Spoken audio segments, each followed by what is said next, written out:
तो आज जो लोग घूम रहे हैं कागज ले लेकर के, डिप्लोमा ले लेकर के, फिर भी कहीं कोई पूछता नहीं, उसका कारण उनके जीवन में से 3 चीजें निकल गई हैं। विद्या में सेवा भाव होना चाहिए, विद्या में उपासना होनी चाहिए, विद्या में चरित्र होना चाहिए। तो सबसे पहले आज का विद्यार्थी अपना चरित्र बर्बाद करता है। ऐसे लोग यहाँ हाथ खड़ा करें मेरे श्रोता, जिन्होंने ग्रेजुएशन किया है, इंटर के ऊपर यानी 12वीं के ऊपर जिन्होंने पढ़ाई की, जरा हाथ खड़े करें। 12वीं के ऊपर बेटियों में से नीचे कर लें। इनको पता होगा कि जब कॉलेज में एडमिशन होता है तो एक प्रक्रिया है वहां जिसे रैगिंग कहते हैं। रैगिंग, उस रैगिंग में सबसे पहले परीक्षा होती है कि ये चरित्रहीन है या नहीं। तो आज चरित्रहीन है तो एडमिशन, और पहले चरित्रवान होता था तो एडमिशन। आज चरित्रहीन है तो वहां उसकी पार पड़ती है, और पहले चरित्रवान होता था तो वहां स्कूल में उसकी इज्जत होती थी साहब, विद्यालय में उसकी इज्जत होती थी। तो वो क्षणिक इज्जत तो वहां मिल जाती है साहब, लेकिन उसका परिणाम बहुत बुरा होता है। कुछ दिन के बाद उसी को कागज ले लेकर के चारों तरफ भटकना, विद्या चरित्रहीन बने। पहले का विद्यार्थी, पहले का स्टूडेंट पढ़ा लिखा सेवा करता था बिना पढ़े लिखे लोगों की। आज का विद्यार्थी पढ़े लिखे लोग अनपढ़ और बेचारे सीधे साधे बड़े बूढ़ों की हंसी उड़ाते हैं। पहले हंसी नहीं उड़ाते थे, पहले जितना पढ़ा लिखा होता था उससे लोग ये आशा करते थे कि ये ज्यादा सेवा करेगा, ये ज्यादा, क्योंकि वह कुछ गलत काम करता, अरे पढ़ा लिखा होकर के ऐसा, पढ़ा लिखा होकर के ऐसा काम, उस पे एक समाज का एक बहुत ये प्रभावी शब्द था, वो सेवा करता था। और आजकल के पढ़े लिखे लोग जिस बस में चढ़ जाएं साहब, वहां कोई बेटी बैठी हो या कोई बड़ा बूढ़ा, कोई वृद्ध सामाजिक व्यक्ति बैठा हो, और 10-5 बस पढ़े लिखे नौजवान चढ़ जाएं, उसकी 1 घंटे की यात्रा दुर्लभ हो जाती, कठिन हो जाती है। विद्या हुई का विद्या हुई, अविद्या है साहब, कौन कहता है विद्या है? फिर वो विद्यार्थी को फल क्या मिलेगा? ऐसे बड़े बूढ़ों की आत्माएं पड़ी हैं, माँ बहन बेटियों की आत्माएं पड़ी। छोटा सा बच्चा 10-12 साल का, 15 साल का अपनी माँ के साथ जा रहा है, और चढ़ गए 10-5 लोग पढ़े लिखे एजुकेटेड। अब उनकी हरकतें तो होती हैं बदमाशी की। अब वो बच्चा देख रहा है और उस माँ के साथ जा रहा है और उनकी हरकतें देख रहा है, लेकिन वो छोटा कुछ कह नहीं सकता। उसके मन में कितने बुरे भाव आते होंगे, और वह माँ भी कुछ कह नहीं सकती। अपनी शर्मदार लोग अपनी इज्जत बचाते हैं बस, क्योंकि उन्हें लड़ना भिड़ना नहीं होता। तो शील विना आदर्श श्रेष्ठता, तार बिना झंकार नहीं है। शिक्षा क्या स्वर साध सकेगी, यदि नैतिक आधार नहीं है। यदि आधार मजबूत नहीं है, नींव मजबूत नहीं है, तो भैया मकान टिकने वाला नहीं है। तो नैतिकता नहीं है अंदर, विद्या के गड़बड़ होगी। विश्वामित्र जी महाराज स्वयं लेने के लिए भगवान को आए। भैया जिसके चरित्र की और आचरण की खुशबू फैलती है ना चारों तरफ, प्रशंसा कीर्ति, उसे पाने के लिए सारी दुनिया, उसे मिलने के लिए। बहुत से लोग हमको नए नए मिलते हैं ना, हमने जिनको कभी नहीं देखा, और अचानक बड़े प्यार से मिलेंगे, बड़े भाव से, और ऐसा लगेगा ना ये कितने दिनों के मिले हुए हैं, इतने इतने भाव से मिलेंगे। मैंने कहा आप कहाँ से? अरे बोले मैं राजस्थान से हूँ। मैंने कहा आप कैसे? मैंने आपकी कैसेट सुनी थी। कैसेट माने खुशबू, उस खुशबू से उसने मेरे साथ अपना संबंध जोड़ लिया। बोले बड़ी इच्छा थी किसी दिन आपके दर्शन होंगे, आपसे मिलेंगे, इच्छा है कि आपको घर ले चलूं। मेरा कोई संबंध तो नहीं, मेरा कोई नाता नहीं, लेकिन जो खुशबू है ना उसने सूंघी और उसे अपना बनाने की इच्छा उत्पन्न हो गई। साहब जब आप लोगों की खुशबू जो समाज में फैलेगी, सारा समाज तुम्हें प्यार करने लग जाएगा, सारा समाज तुम्हें चाहेगा, अपना बनाने का प्रयास करेगा और तुम सबको अपने जैसे लगोगे। लेकिन कब शिक्षा क्या स्वर साध सकेगी यदि नैतिक आधार नहीं, नैतिक आधार हो तब तो ये आएगा कब? जब हम सारे संसार के सद्गुणों को ग्रहण करने का प्रयास करेंगे और दुर्गुणों को त्यागने का। लेकिन ऐसा कब होगा? जब हम दुर्गुण देखना बंद कर देंगे और सद्गुण ही सद्गुण देखेंगे। दुर्गुणी व्यक्ति में भी सद्गुण दिखने लग जाए, समझ लो अब हमारा चरित्र ऊंचा उठ रहा है। सबके गुण अपनी हमेशा गलतियां देखा करो, सबके गुण अपनी हमेशा गलतियां देखा करो। वो जिंदगी की हूबहू तुम झलकियां देखा करो, सबके गुण अपनी हमेशा गलतियां देखा करो।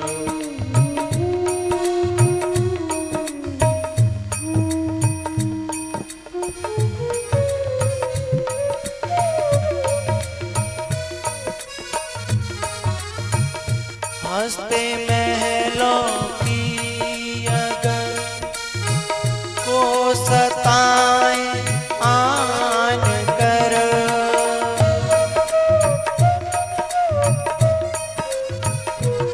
तुमको सताए आन कर।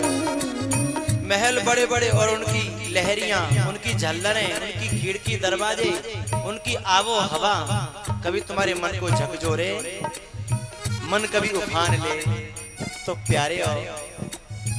कुछ गरीबों की भी जाकर बस्तियां देखा करो, कुछ गरीबों की भी जाकर बस्तियां देखा करो।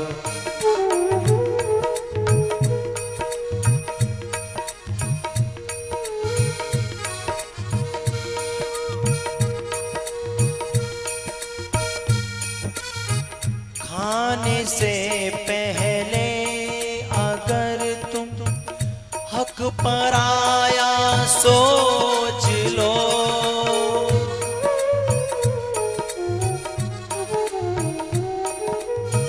हक पराया सोच लो। कितने भूखों की है इनमें रोटियां देखा करो, सबके गुण अपनी हमेशा गलतियां देखा करो।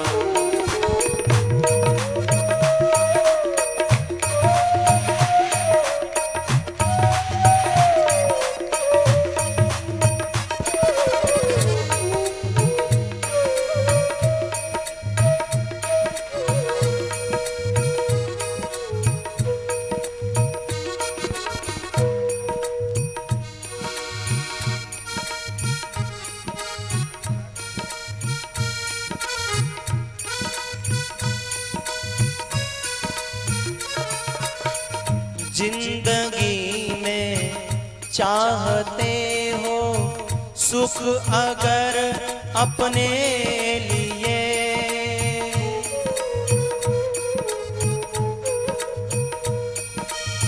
सुख अगर अपने लिए, गरीबों के गम में अपनी, गरीबों के गम में अपनी सिसकियां देखा करो। सबके गुण अपनी हमेशा गलतियां देखा करो। हरि बोल। श्री राधे।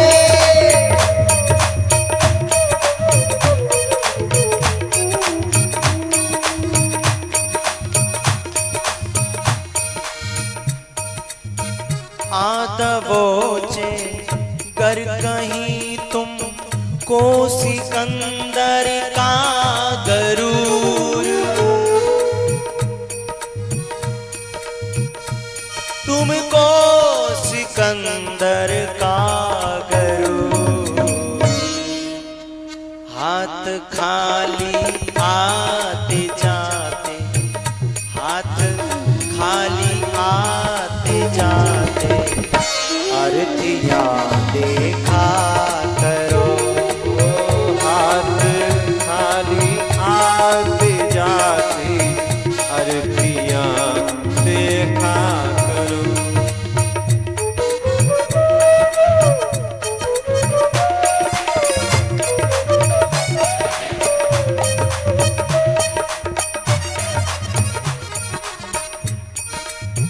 ये जवानी की अकड़ सब खाक में मिल जाएगी,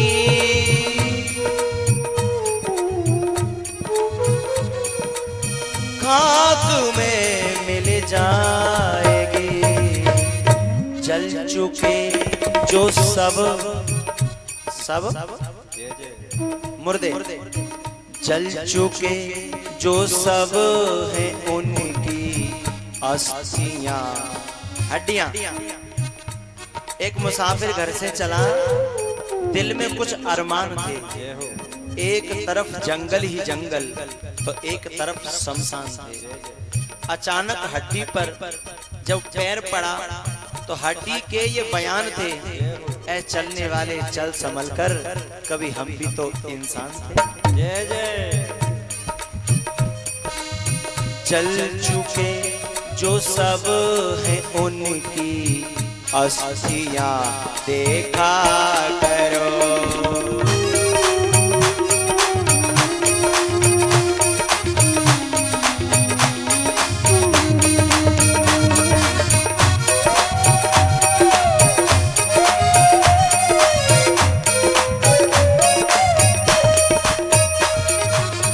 सबके गुण अपनी हमेशा गलतियां देखा करो।